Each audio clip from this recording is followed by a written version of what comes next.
Now that we've fought at Kyoto, what's next on the agenda?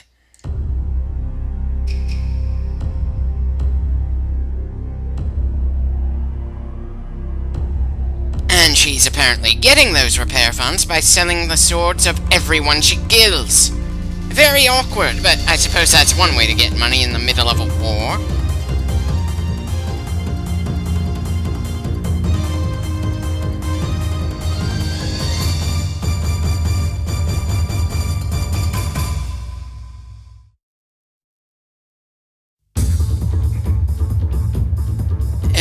Okay, so we're fighting alongside Magoichi against the Yoda clan here, but we're still calling it a dance?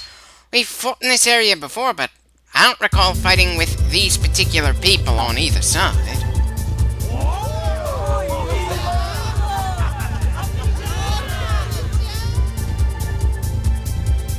Can the game please be bothered to give the famed dancer some moves that would actually warrant people cheering for her? It's a good thing you weren't looking at her directly at that moment, Goemon. My emulator decided to screw with her face right then. And good God, I should not feel more interested in the characters who are not the player character when Okuni is supposed to be the bloody focus.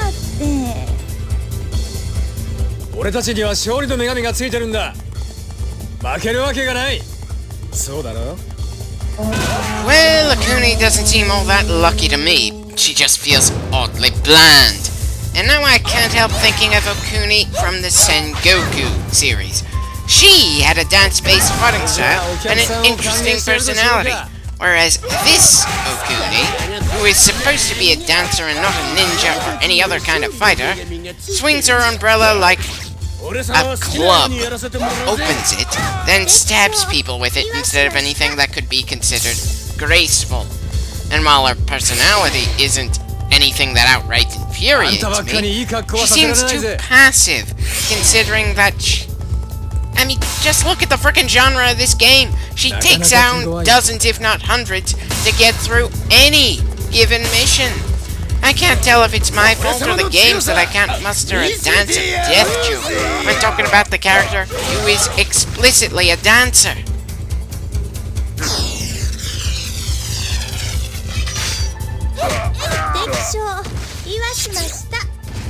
Yeah, such a shame that you were thrown into this game in this way. You could have been a very popular character if you had some quirks and maybe a different fighting style that emphasized your dancer nature. Maybe been given some better movements to show off your dancing in the cutscenes. Ugh. As is, you just feel kind of bland.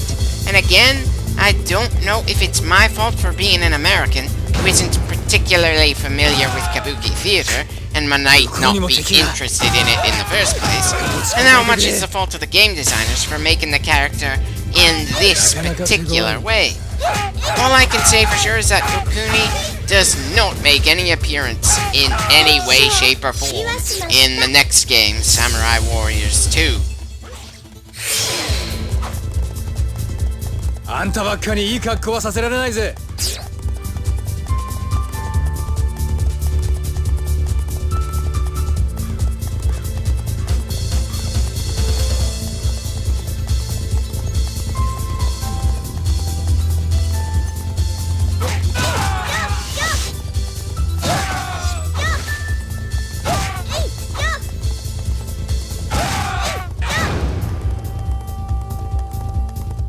How convenient.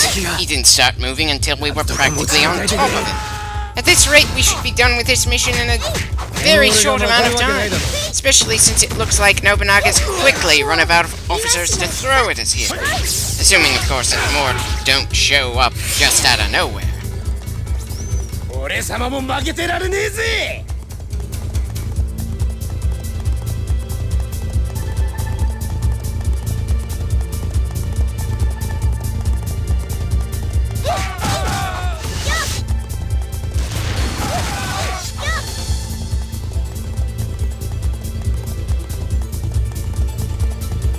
not one distinctive character in the lot so far for his forces. Not that it really matters one way or another. I just can't help chuckling at the fact that he has the largest number of playable characters, and we haven't seen any of them yet. 言わしました。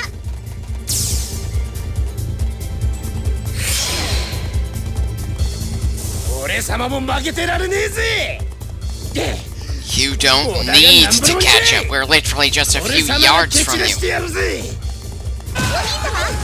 私に任せて。Ah! Apparently Oichi wants to volunteer for the next ass-kicking. Part of me wants to know just where in the timeline this fight is. The other feels it doesn't really matter. Not when Okuni's plot is simply, I need money, I will go here and gain that money in unspecified ways while the war continues around me.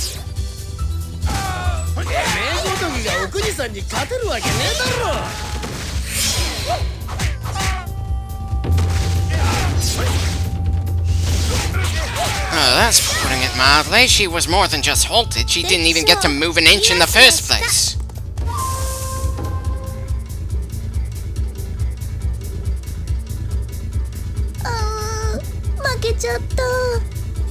Okay. Part of me feels that Oichi was an overall better character in this game. Sure, I didn't like her when I was playing as her, but to be fair, she did inspire emotions. Whereas Okuni just makes me wonder why we're here. さっさと終わりにしようぜ、信長。この後、もっと手強い相手が待ってるんだね。 Oh, please, Magoichi. I damn well know you don't have any bigger problems than Nobunaga. Even if this fight isn't doing anyone any favors. うちの前もかすみしましょうな。ありがとう。 Look, Lady No is an interesting character, and I look forward to playing as her in the next campaign. She's around for some very important battles, has a genuine story of her own instead of being an entirely filler character. And now I'm annoyed with myself for doing some of the better campaigns in this game already.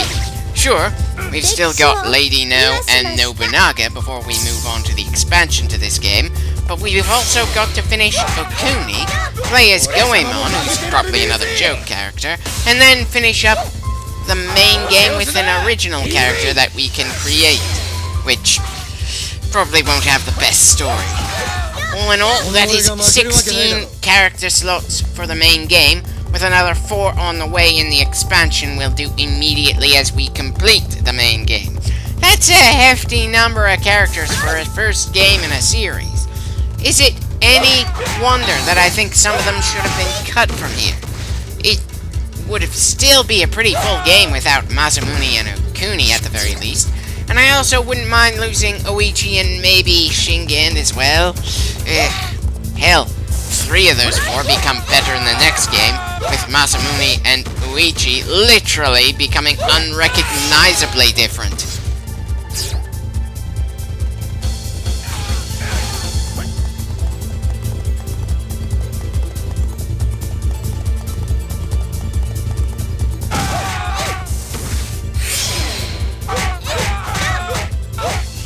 Well, I should certainly hope his morale is dropping. Whatever he was hoping to do here just got completely derailed by a lady who has so little interest in who becomes Shogun that I don't think she even knows that's what everyone's at war to decide. まるで深い淵。覗き込んだ吸い込まれそ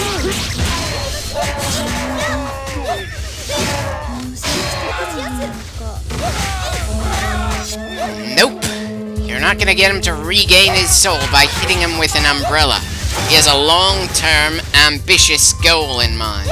And you may not like his methods, but he is committed to his path, and nothing short of killing him is gonna stop him.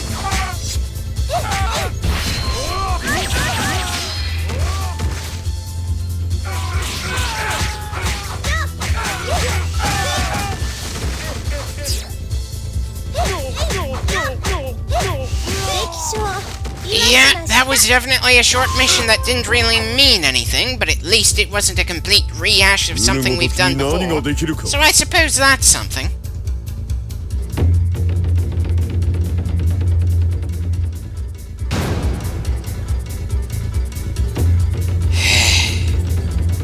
reinforcements literally arrived seconds too late to mean anything for their leader. I'd laugh if it didn't feel so bloody pathetic. 勝ちやなんて天狗言わはって